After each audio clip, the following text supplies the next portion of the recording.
अटल जी की कविता की यह पंक्ति, उस विचार जिसे सांप्रदायिक कह के बहुत लांछित किया जाता है, वो सिर्फ हमारी उन्नति के लिए अमृतकाल जरूरी नहीं है। जब 2047 में हम उस पीक के ऊपर बैठे होंगे, उस समय हम दुनिया को क्या दे रहे होंगे। उनकी प्रख्यात कविता जो पुराने लोगों को याद होगी, हिंदू तन मन हिंदू जीवन रग रग हिंदू मेरा परिचय। तो उन्होंने कहा था कि होकर स्वतंत्र मैंने कब चाहा मैं कर लूं जग को गुलाम, मैंने तो सदा सिखाया है करना अपने मन को गुलाम। गोपाल राम के नामों पर कब मैंने अत्याचार किया, कब दुनिया को हिंदू करने घर घर में नरसंहार किया। कोई बतलाए काबुल में जाकर कितनी मस्जिद तोड़ी, भूभाग नहीं शत शत मानव के हृदय जीतने का निश्चय। हिंदू तन मन हिंदू जीवन रग रग हिंदू मेरा परिचय। हम यदि दुनिया में आगे बढ़ेंगे तो we are not there to dominate the world, we are there to motivate the world. चीन दुनिया को दबाने के लिए आगे आ रहा है, हम दुनिया को प्रेरित करने के लिए आगे आ रहे हैं। और इसीलिए हम वर्ल्ड की सुपर पावर नहीं बनना चाहते, हम जगत गुरु बनना चाहते हैं। क्योंकि पावरफुल व्यक्ति के बगल में खड़े होकर अक्सर आप संकोच, ठिठका, कहीं कहीं दबा हुआ महसूस कर सकते हैं, परंतु गुरु के बगल में खड़े होकर आप आनंदित, आह्लादित और उन्नत महसूस करते हैं। सबसे पहले मैं आपको एक खुशखबरी दे दूं उन सभी लोगों के लिए जो राउंड नेक टी शर्ट को लेकर के अभी तक शिकायत कर रहे थे और कह रहे थे कि हमें पोलो टी शर्ट चाहिए, हमें कॉलर वाली टी शर्ट्स चाहिए। कॉलर वाली टी शर्ट आ चुकी हैं जिस पर कि हमने सत्य सनातन का जो लोगो है वो त्रिपुंड और प्राउड सनातनी 3 प्रकार का हम इसमें डिजाइन लेकर के आए हैं। साथ ही साथ स्टूडेंट्स के लिए हम कुछ और भी चीजें लेकर के आए हैं। तो ये सब चीजें आप सनातन हाट पर जाकर खरीद सकते हैं, जिससे कि हमें सपोर्ट मिलता है और जिससे कि हम सभी हिंदू भाइयों के लिए जो सनातन सेतु है उसका निर्माण करने में आगे बढ़ सकते हैं।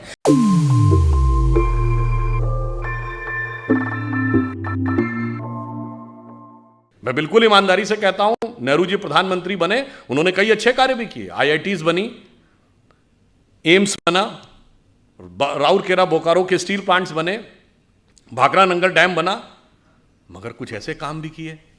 चीन हमारा पड़ोसी नहीं था 47 में, तिब्बत हमारा पड़ोसी था। तिब्बत चीन का है कोई मानने को तैयार नहीं था, मगर बांडुंग कॉन्फ्रेंस में जाके आपने मनवा दिया और उसके बाद तिब्बत ही नहीं, वो तो एक्साई चीन तक आ गया। तो जो गलती है वह भी मानना होगा। आपको पता है नॉर्थ वेस्ट फ्रंटियर प्रोविंस जो आजकल खैबर पख्तूनवा है, फाटा का इलाका, वहां मुस्लिम लीग नहीं जीती थी, वहां कांग्रेस जीती थी।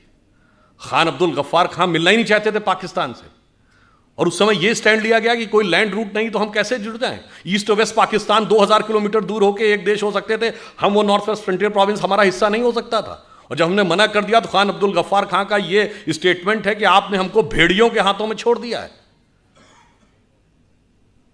पता है आपको, बलूचिस्तान ये पाकिस्तान का हिस्सा नहीं था। खान ऑफ कलात कभी नहीं मिलना चाहते थे। आप में से बहुत से लोगों को नहीं पता होगा कि ओमान 47 में बॉम्बे प्रेसिडेंसी से कंट्रोल होता था। ओमान हमने कितना छोड़ा है, कितना गंवाया है, सब कुछ गंवाते चले गए। एक बात विचार करिए, हम 2022 में बैठे हैं, जरा 1918 या 19 का 105 साल पहले का भारत देखिए। सिर्फ पाकिस्तान बांग्लादेश ही नहीं, अफगानिस्तान बर्मा भी हमारा हिस्सा था। हमने बताया ना, ओमान तक उससे कंट्रोल होता था। तब तक न तिब्बत चीन का हिस्सा था, ना शेंगेन चीन का हिस्सा था, सोवियत संघ का गठन नहीं हुआ था। तो हम सबसे बड़े देश थे। An entire China was Buddhist, considering Hindu and Buddhism as a one family religion.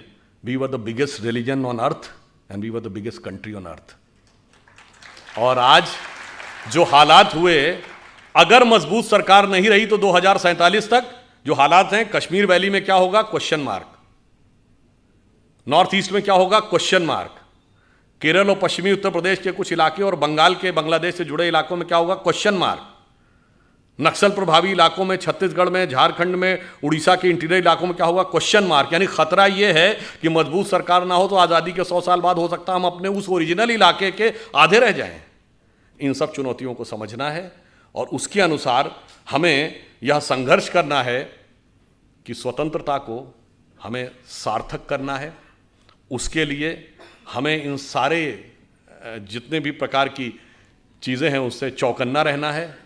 और जो मैकाले का माइंडसेट 19वीं सदी का और मार्क्सवाद का माइंडसेट 20वीं सदी का, दोनों से अपने मन में जितने विष हैं उस मनोरोग से मुक्ति पानी है।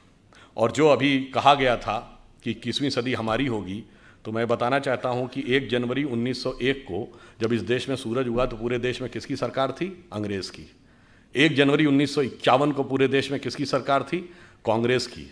और 1 जनवरी सन 2001 को जब 21वीं सदी के सूरज की पहली किरण इस देश की धरती पर गिरी तो इस देश में किसकी सरकार थी? अटल जी के नेतृत्व में भाजपा की। अगले दशक में मोदी जी के नेतृत्व में स्पष्ट बहुमत की। मतलब बहुत साफ है नियति का संकेत कि 19वीं सदी अंग्रेज की थी, 20वीं सदी कांग्रेस की थी, 21वीं सदी भारतीय जनता पार्टी की। तो 21वीं सदी हमारी है, हमारी उस विचार की है। इसलिए अब हम आगे बढ़ें और मन में ये पूरा कॉन्फिडेंस रखें कि अगला वक्त हमारा ही आने वाला है।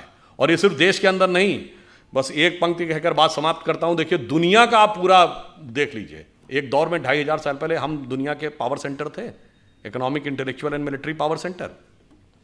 जब वो खत्म हुआ, भारत का डाउनफॉल हुआ, तो सेंटर कहाँ गया? King Darius of Persia, Iran की तरफ चला गया। फिर जब ईरान का डाउनफॉल हुआ तो मेसोपोटामियन एम्पायर, बगदाद का एम्पायर। फिर उसका डाउनफॉल हुआ तो टर्किश एम्पायर। टर्किश एम्पायर के बाद रोमन एम्पायर, पहले ईस्टर्न रोमन एम्पायर जिसका इस्तांबुल कैपिटल थी जो आज टर्की की है, उसके बाद रोमन एम्पायर। रोम का डाउनफॉल हुआ तो पुर्तगाल और स्पेन का ज़माना। पुर्तगाल और स्पेन के बाद ब्रिटेन और फ्रांस का ज़माना। ब्रिटेन और फ्रांस के बाद अमेरिका का ज़माना। अमेरिका में सबसे prosperous west coast, San Francisco, Los Angeles belt. उसके बाद अब पिछले 100 साल में आ जाइए, जापान का ज़माना। जापान के बाद आ जाइए पिछले 50 साल में tigers of the Asia Pacific, Hong Kong, Taiwan, Singapore, Macau. अब चीन का जलजला चल रहा है। तो अगला मुकाम क्या है? इसमें कोई संदेह मत रखिएगा कि अगला मुकाम हमारा आने वाला है। और हम यदि दुनिया में आगे बढ़ेंगे तो we are not there to dominate the world, we are there to motivate the world. चीन दुनिया को दबाने के लिए आगे आ रहा है, हम दुनिया को प्रेरित करने के लिए आगे आ रहे हैं। और इसीलिए हम वर्ल्ड की सुपर पावर नहीं बनना चाहते, हम जगत गुरु बनना चाहते हैं। क्योंकि पावरफुल व्यक्ति के बगल में खड़े होकर अक्सर आप संकोच, ठिठका, कहीं कहीं दबा हुआ महसूस कर सकते हैं, परंतु गुरु के बगल में खड़े होकर आप आनंदित, आह्लादित और उन्नत महसूस करते हैं। और जिसकी झलक योग दिवस के रूप में दिखाई पड़ने लगी है कि हम राष्ट्र से लेकर व्यक्ति तक को मोटिवेट करने की क्षमता रखते हैं। और फाइनली एक बात और कह दूं, ये प्रेरणा हमें कहाँ से मिलती है? आज आप देखिए, चाइना ताइवान के ऊपर डोमिनेट करना चाह रहा है, तो रशिया यूक्रेन के ऊपर डोमिनेट करना चाह रहा है। तो पूरी दुनिया की जियो पॉलिटिक्स इस पर चल रही है, एनेक्सेशन, सब्जुगेशन एंड डोमिनेशन। यानी या तो कंट्री को मिला लो, पिछले 100 सालों में हुआ ना, या फिर सब्जुगेट कर लो, उसको किसी ट्रीटी का हिस्सा बना लो, यानी इनडायरेक्टली अपना शासन कर लो, या डोमिनेट कर लो, एक कॉन्ट्रैक्ट कर लो ताकि वो सरकार वहीं रहे मगर वो आपका कंट्रोल रहे। परंतु हम इन तीनों में से किसी में विश्वास नहीं करते। क्यों? जब भगवान राम ने लंका पर विजय प्राप्त की तो क्या उसका एनेक्सेशन किया? नहीं। वहां कोई अपना डिप्यूटी या वाइसराय अपॉइंट किया, यानी सब्जुगेशन किया? नहीं।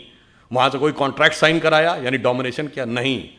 मूल्यों को स्थापित किया और सह अस्तित्व का विचार दिया। इसीलिए we are the only country in the world we never went for invasion, and if somebody consider Hinduism as a religion, we never went for conversion, because we are having no concept of conversion. और पूरी दुनिया में आग लगी हुई है इसी वजह से।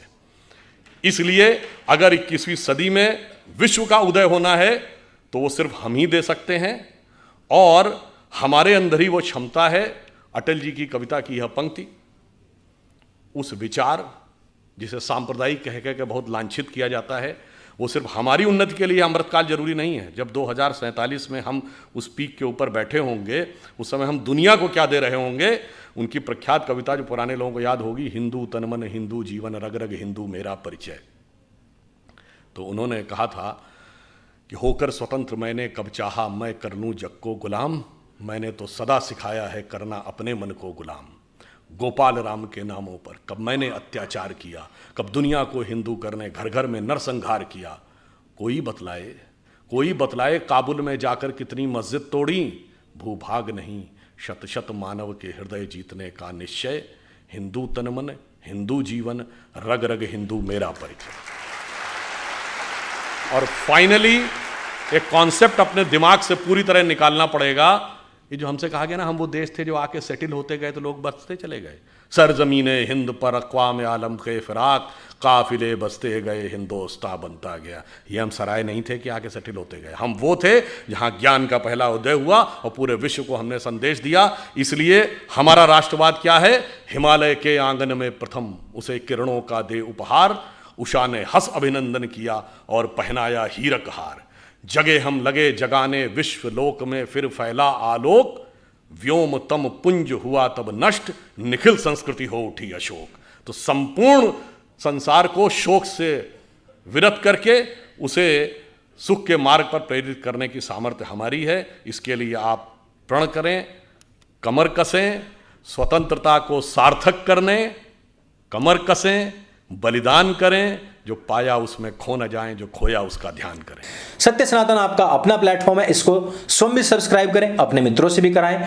और जिनको पोलो टी शर्ट चाहिए थी, जो भी डिजाइन में चाहिए थी, वो सनातन हाट पर जाकर के इसको अभी खरीद सकते हैं। मेरे संग बोले सत्य सनातन वैदिक धर्म की जय। जय हिंद, वंदे मातरम।